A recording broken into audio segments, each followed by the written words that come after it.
আচ্ছা, ক্লাস 9-এর এই যে কোষে দেখি 13-র 5 নম্বর অঙ্কটা দেখো। 6.5 সেমি দৈর্ঘ্যের সম্পাদ্য এটা। 6.5 সেমি দৈর্ঘ্যের বাহু বিশিষ্ট একটি সমবাহু ত্রিভুজ অঙ্কন করি।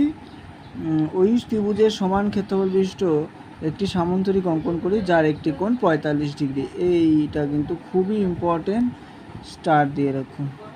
প্রত্যেকবার পরীক্ষায় বিভিন্ন স্কুলে আসে, স্টার দিয়ে রাখো। এখন শুরু করি। দেখো, প্রথমে 6.5 সেমি এটা মাপ নিব। 13 নম্বর কেন, 5 সেমি মাপ নেব। দেখো, 6.5 সেমি মাপটা নিয়ে নিলাম স্কেলের সাহায্যে। ঠিক আছে, 6.5 সেমি নেওয়ার পরে এখানে স্কেলের সাহায্যে যে কোনো একটা মাপ নিব। ঠিক আছে, যে কোনো একটা স্কেলের সাহায্যে মাপ নিয়ে তারপরে কম্পাসটাকে এখানে বসাবো। এই দেখো, 6.5 আগে নিয়ে নেব, মাপটা নিয়ে নিতে হবে। এই যে 6.5, একটু বেশি, হ্যাঁ, এই 6.5 নিলাম। নিয়ে ঠিক বসাবো, বসিয়ে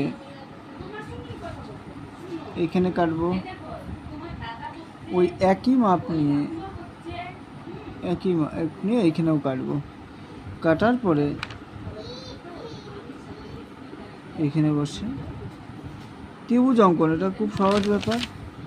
তো ত্রিভুজ অঙ্কন করলাম। এইবার এটার সাথে এটা যুক্ত করব, আর এই বিন্দুর সাথে এই যে এই বিন্দুটা যুক্ত করে দেব। ঠিক আছে, তাহলে যুক্ত করে দিই। এই যে দেখো, ত্রিভুজটা আঁকা হয়ে গেল কিন্তু। হ্যাঁ, ত্রিভুজ আঁকা হয়েছে। এইবার কি করব দেখো ভালো করে, নাম দিয়ে দিই যে কোনো একটা। এখানে কি কোনো নাম দেওয়া আছে? না, তাহলে আমি যে কোনো নাম দেবো ABC।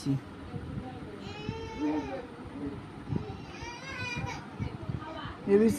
এইবার সব আমি কি বলছিলাম, আগের অঙ্কটা তো একই রকম, এই সব নিয়ম একই, যে এই নিচের ভূমির মাপটা নিব।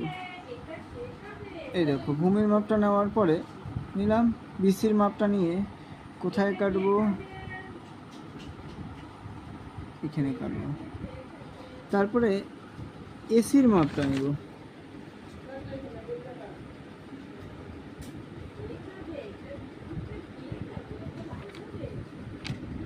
এই যে ACর মাপটা নিয়ে